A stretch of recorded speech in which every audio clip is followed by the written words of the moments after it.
The Space God Memoirs.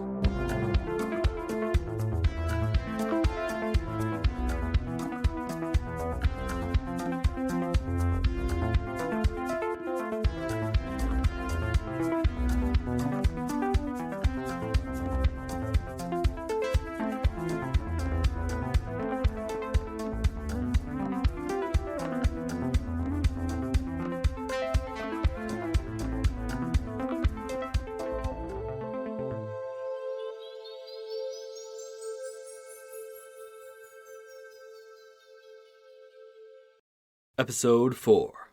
Camp Tlar stood at the upper ridge of a dusty valley, its slopes lined with the collapsed trunks of hundreds of trees, long ago stripped of their branches and strewn across the ground.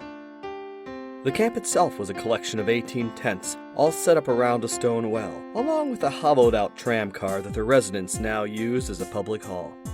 It was early afternoon as we led the cart into the camp. There were around 20 people outside the tents, mostly dressed in the simple cloaks or cassocks of the region.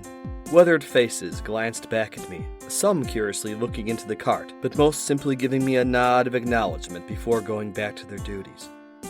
They were the faces of familiar strangers, the residents of the camp, a place I'd been to uncounted times over the past few years. Most of the camp dwellers had the typical Outlands look to them, that sallow-faced look of survivors or refugees.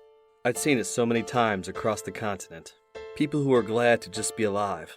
But not usually glad, no. Just hanging on. Some features stood out. A child with a vestigial third arm that hung limply at her side as she played in an old rubber wheel. A young man with a bulbous growth atop his head instead of hair. A woman with a tail. That too was common enough out here in the wastes. People born different. Their bodies warped by something nobody could name or define. The Evolved Ones, the most popular local cult, said it was a curse of the gods, a sign of disfavor to mark the weak and unworthy. An old sage had once told me it was due to some tech of the ancients that had run amok, something that had once let them modify animals and grow plants better, but had gone wild since their retribution and was now scragging with the life cycle. It all kinda made me want to cry. But I'd given up crying a long time ago and replaced it with laughter. So I gave them all a big phony confident grin. Few people returned it. Most looked away, and the rougher sorts gave me scowls. Scrag 'em, I thought, but didn't say as I made my way into camp. "All right, Keph," began Rayleigh, looking toward me as we stood at the edge of the crowd. "We'll need 2 skins of water, plus a few more rations. She peeked in the direction of the well. You can take care of the water. We'll trade for the food and stay with the cart." Rayleigh plucked a loose bolt from the hulk and handed it to me. "Here, this should get you enough." I gave the metal bolt a once-over and nodded. I then spun around and headed for the well, drawing my hood up. A sizable crowd was gathered around the well in the middle of the camp. Residents, their bowls, cups, and ladles in hand, were lining up to get to the water, each in turn handing a coin or trinket to the bulky, olive-green-skinned fellows standing in front of it. Off on the other side of the crowd, I heard a few grunts and a shout, before seeing a cloud of dust kicked into the air. A minor scuffle of some sort, I guessed. Not something I was planning on getting involved with, as getting involved could be a bad deal out here in the wastes. I made my way gradually towards the well, careful not to look anyone in the eyes. I was bumped and jostled a few times on the way, but made sure to keep my hands on my pack and the bolt. Finally, I got up to the well, after a good 40 minutes of waiting. Rayleigh had been right. The old bolt was enough of a tray to get both water skins filled to the brim. The big guy, I think his name was Murgo or Mungo or something equally stupid sounding, didn't recognize me with the hood down. Good thing, I figured. We had no real friends here in Tlar, so our best bet was to get resupplied and head right north. I began making my way through the other end of the camp, hearing a few cries from the local traders. "Get your dry, juby fruit right here!" Or, "You look like you could use a new cloak!" I ignored them all and pushed through. Better deals in Ganadria anyway. Through a gap in the crowd, I thought I caught a glimpse of Burge and his big blue hair, so I headed that way. As I got about halfway, between the well and the path leading north out of Tlar, my gut tightened. A couple glances sideways told me I was being watched. A squinty-eyed, rat-faced man stood leaning against a tent pole, his skin the color of curdled cream, his tiny lips creased into a disgusting smile as he eyed my belongings. I caught him throwing a wink to an unseen accomplice or two before he melted back into the bustling midday crowds around the well. I kept my head low and acted like I'd seen nothing. Better to make these bug lovers think I'm unaware, I thought as I finally made out Burge and Rayleigh, standing beside the cart in Gildar, wrapped parcels in their hands. I patted my side, making sure the shiv was just where I had left it. Got the water, I noted to my friends. Looks like you got the food. Burge was about to say something. And let's head out, I added, waving him off. Shady bunch of Dugga masters in camp. Sooner we leave, the better.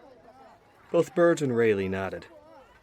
So I took the reins and led Gildar past the last few tents and onto the dusty gravel path that led up the hill north of Tlar.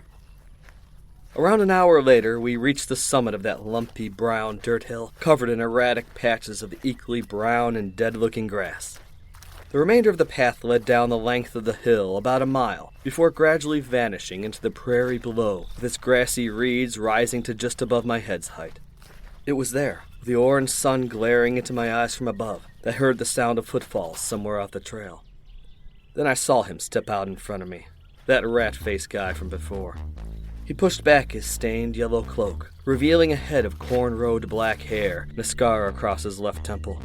Hey, he said, stepping forward, his voice a mix of squeak and crackle. Hey, friends. What you got in the cart? None of us responded. Rayleigh shot him her saltiest glare, and Burge folded his arms over his barrel chest. I kept walking beside my Rusha, who briefly flapped its tentacles at the newcomer before continuing on its way. When I reached him, Ratface pushed his hands out in front of me, blocking my path. I asked you nicely, bud, he said once again. What you got now? I stopped in my tracks, not caring what the guy was saying. One look at him at this distance told me everything I needed to know. He was a scrapper with a few missing teeth in front. He might have been a killer with a carved bone knife on his left side belt. And finally, that he was hungry, with ribs visible under the break in his shirt. Oh yeah, and the sound of that dead grass crinkling on the hill a few paces back told me that he had a friend nearby. Scratch that, multiple friends. There had to be at least two guys in the tall grasses ahead of us, too. A moment later, they made their appearance. Two burly brutes just as ugly as Ratface, rusty metal bars in their hands and a greenish tint to their flesh. This is what they called an oasis jump heist, or what most people would just call banditry. I sighed. I was no warrior, but I was in no mood to get robbed. Ratface began to reach for my tarp. Burge stepped beside me, pulling out the big steel hammer he carried on his belt. Come on, man, I said, turning my head towards Ratface. This isn't worth it. We'll see about that, he said, pulling back the lip of the tarp and peeking inside. Ooh, shinies, he noted, his eyes getting a little wide. No idea what they are, but... Yeah, I shot back. No idea what it is we have in the cart, and you and your buddies out there still want to rob us. I could see Ratface reaching for his knife, though by the look on his scrunched-up face I could tell he was a bit surprised by my response. Still, his two green-skinned buddies were taking steps forward, patting their rusty bars against their palms. At the same time, I could still hear the heavy footfalls of their other friend, now only a few paces behind me. A drop of sweat was forming at the edge of my forehead. My stomach muscles were clenched, but I made sure to stand up straight and give my craziest but most heroic look. With that, I pulled back the rest of the tarp, revealing the rough shape of the broken hulk still looking pretty intact. If you want to know, I began, what I have here is a bona fide piece of the old people's tech. To be specific, the Grand Fist Patroller model number G-756. Back in the days before the Retribution, they were said to be the guardians of the ruins, a kind of police force for the ancients. Only a few days ago, this one was still operating. It damn straight took out a brick wall before I personally laid it low. Right, he said, shaking his head. Scrawny little bastard like you take that thing out? He chuckled, but I could still see him eyeing what was in my cart and thinking about it. At that point, I caught a shadow across the corner of my eye. His friend was there, right behind me. I hope neither one of them could hear how loud my heart was beating. Yep, me and my buddy here, I added, pointing a thumb at Burge with his hammer. I trap the things, this guy finishes them off. It's what we do. Adventurers, treasure hunters, monster slayers. Out of the corner of my eye, I noticed Rayleigh. She had taken out a screwdriver and was fiddling with something on her belt. We've taken down tons of those things, I continued, still looking at Ratface. Worse too. Jumno beasts, chavrils, And of course, the obligatory rival treasure hunters. So, if you and the boys think you have a good chance of beating us and claiming this loot for yourselves, I say go right ahead and try. I mean, that thing is worth quite a value in barter to the right buyers. There's not many of them, I can tell you that. Very specific market for these things. And up north, well, we all know how superstitious those river folks are about old tech. Chances are guys like you are caught with an old Hulk. The evolved ones will straight up kill you, maybe torture you first, so... I tried to duck as the guy behind me swung his heavy club at my head. It still caught me right across the back, sending me crashing to the ground, my face full of dust. Dagga crap! Kill them all and take their stuff! Shouted Ratface. I turned upward just in time to see the two big green guys right above me, ready to swing down with their metal bars. Burge was standing with his hammer right over the dusky guy who had just knocked me down. Nobody else was looking at Rayleigh, but I could see she had something in her hands. A T-shaped device with a handle and two antennae. Before anyone could take another swing, Rayleigh pushed the tip of her little screwdriver into an exposed spot on the device's handle. Strands of blue electricity immediately spiderwebbed out across its surface, covering it. She threw the thing right between Ratface and the green dudes. The T-shaped tool broke in half, and the blue lightning crackled out, cascading over all three men. The two big guys screamed and flailed their arms, dropping their rusty bars. Ratface fell to the ground, covering his eyes. Burge kicked the guy behind us, who was still down. I just looked at Rayleigh and raised one eyebrow. Come on, She said. They won't be out long. Rayleigh tucked her screwdriver into its proper belt slot. I replaced the tarp, patted old Gildar on the back, and got moving. In moments, we were on our way and out of sight. Hopefully that was the last we'd see of stupid waste bandits and their Morga-munching idiocy. I had a starship waiting for me in Ganadria, and no time for fools.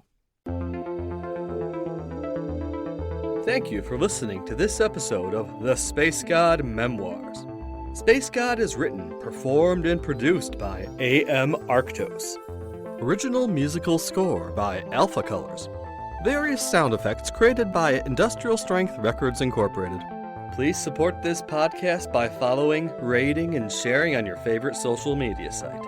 For further info on Space God, its creator, and various other opinions, musings, and thoughts, go to www.spacegodmemoirs.com. or follow me on Instagram, Twitter, or Facebook. If you enjoyed the Space God Memoirs, please consider supporting us by becoming a patron. Check out the Patreon link in our description to learn more.